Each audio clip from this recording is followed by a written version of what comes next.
24 अगस्त सन 2021 shift first यानी कि प्रथम पाली के जितने क्वेश्चंस हैं पेट के, उनको हम यहाँ कवर कर रहे हैं। तो शुरुआत करते हैं अपने पहले क्वेश्चंस के। देखिए पहला क्वेश्चन क्या करा 11वें नंबर का। और पहले क्वेश्चन करने से पहले मैं कहूंगा आप सभी से कि जो भी लोग नए हों या पहली बार आए हों वो चैनल को सब्सक्राइब जरूर करें, साथ ही बेल आइकन प्रेस करें। और अगर क्लास अच्छा लगे तो प्लीज क्लास को ज्यादा से ज्यादा लोगों को शेयर करिएगा और अपने जितने भी आपके घर परिवार में जो भी बच्चे पढ़ने वाले उनको भी शेयर करिएगा। तो पहला क्वेश्चन है, निम्न में से कौन से संत शिवाजी के समकालीन थे? तो ये है शंकराचार्य, बी है नामदेव, सी है चैतन्य, डी है तुकाराम। तो इसका सही जवाब हो जाएगा तुकाराम। कब ये थे? ये 17वीं शताब्दी में थे। कब थे? 17वीं शताब्दी में। और महाराष्ट्र में भक्ति आंदोलन के प्रमुख स्तंभ थे। कौन थे ये? महाराष्ट्र में जो भक्ति आंदोलन हुआ था उसके प्रमुख स्तंभ ये माने जाते हैं। और एक 17वीं शताब्दी के एक महान संत कवि थे, तो इनको नोट कर लीजिएगा तुकाराम जी को। 12वें क्वेश्चन की बात करें तो 12वां क्वेश्चन है, बंगाल के प्रथम गवर्नर जनरल कौन थे? बंगाल के प्रथम गवर्नर जनरल कौन थे? ए है लॉर्ड रिपन, बी है लॉर्ड लिटन, और सी है लॉर्ड वारन हेस्टिंग, और डी है लॉर्ड क्लाइव। तो आप जब भी अगर ऐसे प्रश्न पूछे जाएं प्रथम गवर्नर जनरल के बारे में तो लॉर्ड वारन हेस्टिंग के बारे में नोट करेंगे आप। लॉर्ड वारन हेस्टिंग जो थे वो कब थे?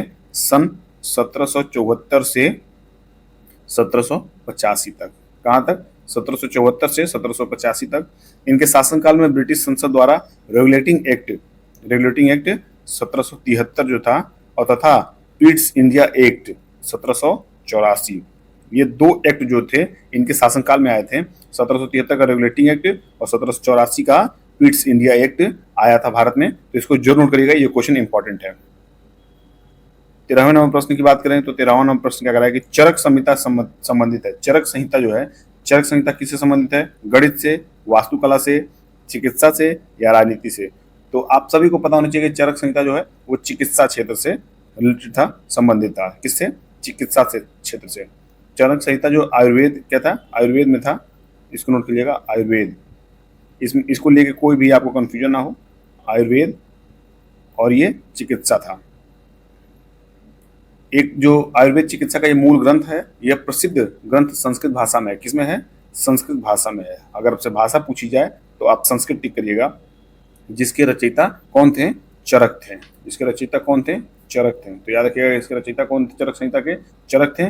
भाषा कौन सी थी? संस्कृत। और ये आयुर्वेद का एक मूल ग्रंथ है, इसको नोट कर लीजिएगा जितना मैंने बताया। अब देखेंगे 14 नंबर क्वेश्चन क्या कह रहा है कि भारत में शासन करने वाले दिए गए शासकों का काल क्रमानुसार सही क्रम क्या है? देखिए आपको पहला दिया है शेरशाह सूरी, सेकंड दिया है अकबर, थर्ड दिया अलाउद्दीन खिलजी और इल्तुतमिश।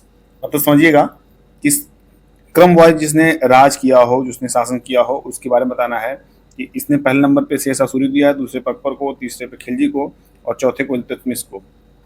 अगर हम इसके डेट आपको बता दें तो आप बहुत आसानी से कर ले जाएंगे।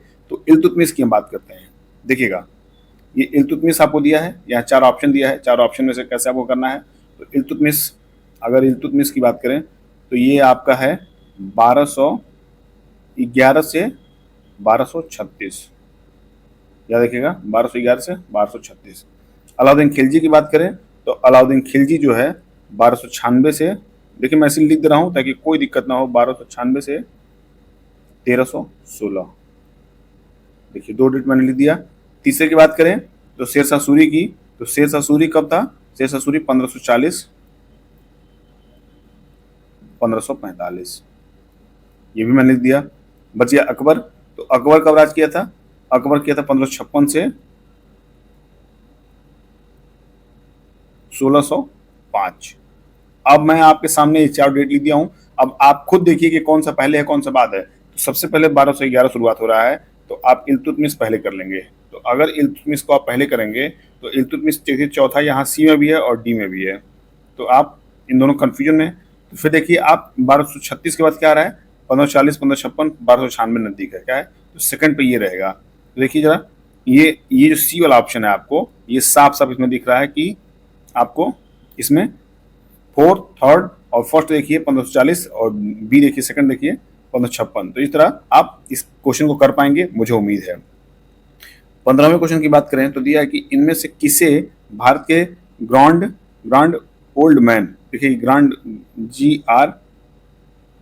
GRAND, ये ग्रांड होता है, ग्रांड ओल्ड मैन के नाम जाना जाता है।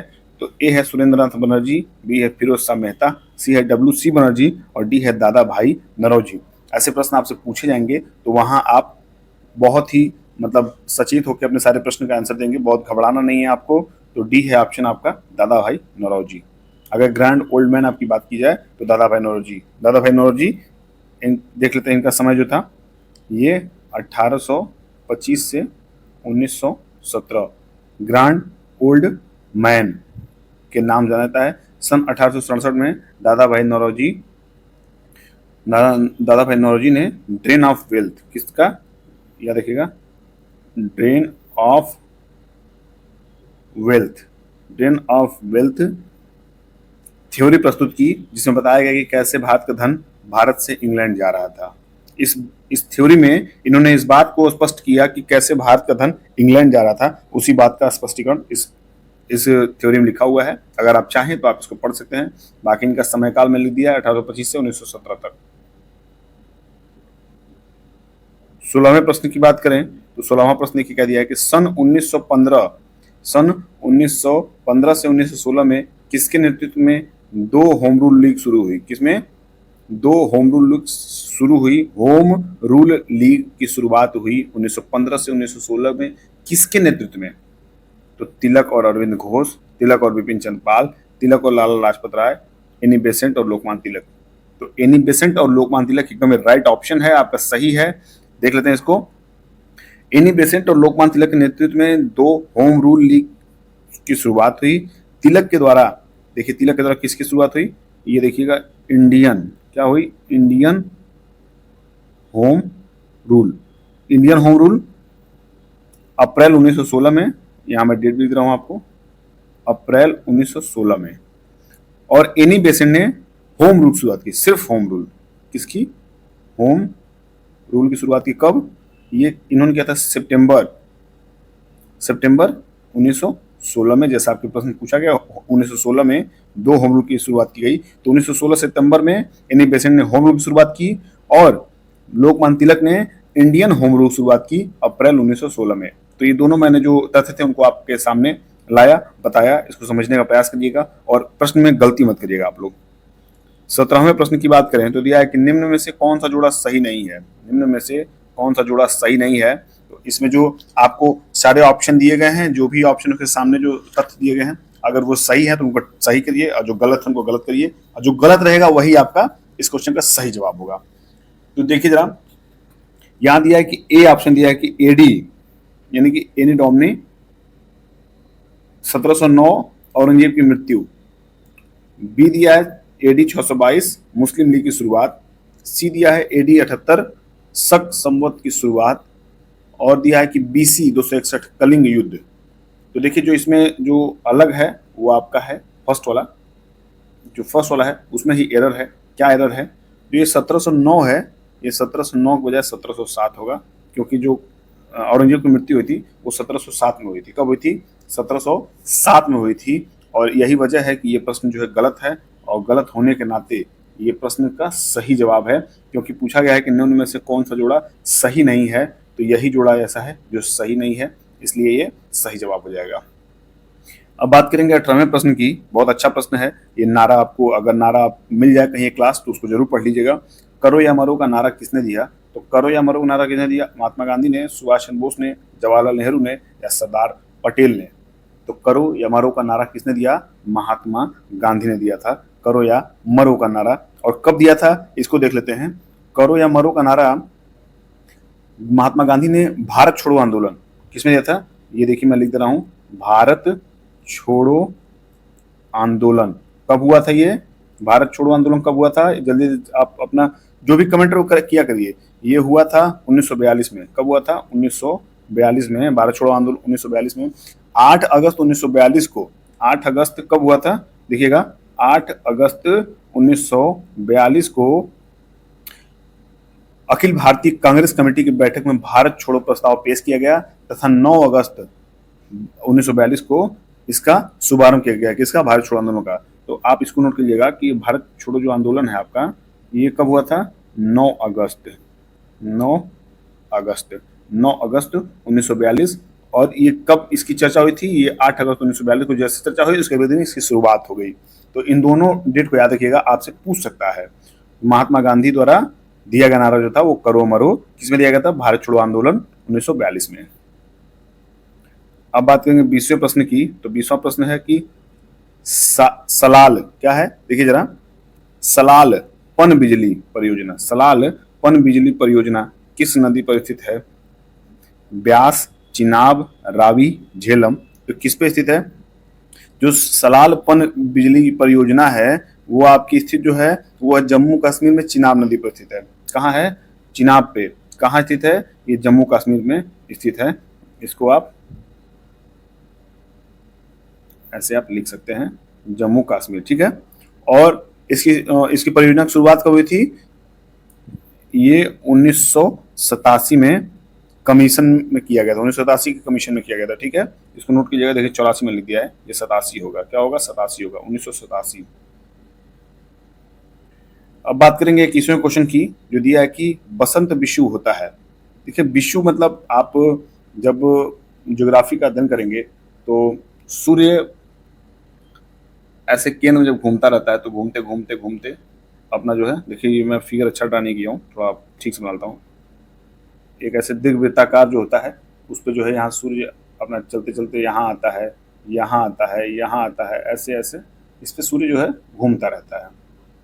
तो उसी की चर्चा हो रही है कि बसंत विषु कब होता है। तो बसंत का महीना कब होता है, अगर बसंत के महीने से आप थोड़ा उसको जोड़ लेंगे तो आपको सारी चीज़ क्लियर हो जाएंगी। क्या दिसंबर में होता है, सितंबर में होता है, जून में होता है या मार्च में होता है। तो अगर बसंत की बात करें तो बसंत हमेशा मार्च में होता है। कब होता है, मार्च में होता है। और मार्च में होने के नाते 21 मार्च को स्थिति को उपसौर बिंदु दक्षिणी गोलार्ध को छोड़कर उत्तरी गोलार्ध की तरफ बढ़ता है। ये देखिए आपका ये उत्तरी गोलार्ध है और उत्तरी गोलार्ध जो है की तरफ से बढ़ता हुआ प्रतीत होता है, उत्तरी गोलार्ध की तरफ बढ़ता हुआ प्रतीत होता है। किसको, ये दक्षिणी गोलार्ध को छोड़ के, यानी कि ऐसे घूमते घूमते घूमते यहाँ प्रतीत होता है। और इसी ये यहाँ मेन जो फिगर इसका बनेगा, यहाँ बनेगा ये 21 मार्च को। क्या बनेगा, 21 मार्च को, याद रखिएगा 21 मार्च। अगर आप जियोग्राफी कहीं अच्छे से पढ़े होंगे तो इस चीज़ को समझ रह पा रहे होंगे जिस चीज़ को मैं समझाना चाह रहा हूँ। बाकी इस तरह नोट कर लीजिएगा, 21 मार्च को बसंत विषु होता है। 22वें प्रश्न की बात करें तो 22वां प्रश्न दिया है कि राजस्थान में खेतड़ी परियोजना किसके उत्पादन के लिए प्रसिद्ध है। राजस्थान में खेतड़ी परियोजना किसके उत्पादन के लिए प्रसिद्ध है, तो एल्युमिनियम के लिए, तांबा के लिए, इस्पात के लिए या जस्ता के लिए। तो किसके लिए, चलिए आंसर करिए आप सभी लोग। इस किसके लिए होता है, ये तांबा के लिए होता है। किसके लिए होता है, तांबा के लिए होता है। राजस्थान में जो खेतड़ी परियोजना है वो तांबा के उत्पाद के लिए होता है। इसको आप जरूर नोट कीजिएगा।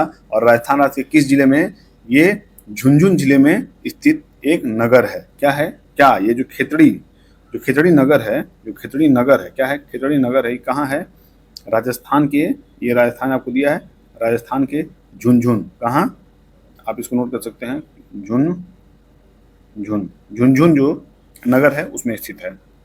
अब बात करेंगे इस क्लास के लास्ट क्वेश्चन की, और आगे जो क्लास होगा उसमें आपको और भी अच्छे अच्छे क्वेश्चन मिलेंगे, वो भी सारे प्रीवियस ईयर रहेंगे। देखिए क्वेश्चन क्या कर रहा है कि जब सुभाष चंद्र बोस ने भारतीय राष्ट्रीय कांग्रेस के अध्यक्ष पद से इस्तीफा दिया तो इस पद का प्रस्ताव किसे दिया गया। तो ए है JB कृपलानी, बी है डॉक्टर राजेंद्र प्रसाद, सी है पट्टाभी सितरमैया और डी है जवाहरलाल नेहरू। तो इसका जो सही जवाब हो जाएगा वो हो जाएगा डॉक्टर राजेंद्र प्रसाद। क्या हो जाएगा, डॉक्टर राजेंद्र प्रसाद। इसको आप जरूर नोट कीजिएगा कि जब सुभाष चंद्र बोस ने भारतीय राष्ट्रीय कांग्रेस के पद से इस्तीफा दिया था तो इस पद का प्रस्ताव किसे दिया गया, तो डॉक्टर राजेंद्र प्रसाद को दिया गया था। ऐसे ये प्रश्न और ये क्लास यहाँ समाप्त होते हैं। मुझे उम्मीद है आपको ये क्लास बेहद पसंद आई होगी, क्योंकि सारे क्वेश्चन जो है प्रीवियस ईयर हैं और इम्पॉर्टेंट है, जिसको मैंने बड़े अच्छे तरीके से समझाया और आपको पढ़ाया। तो जैसा भी क्लास लगा हो उस क्लास को आप कमेंट सेक्शन में कमेंट करके बताइए और लाइक करके बताइए और अपने सभी साथियों को शेयर करिए जिनको इसकी जरूरत है। तो चलिए मिलते हैं अगले सेशन में, तब तक के लिए शुभकामनाएं आप साथ है, पढ़ते रहिए, मस्त रहिए, स्वस्थ रहिए। अगली क्लास मिलते हैं, तब तक के लिए बाय बाय, टेक केयर।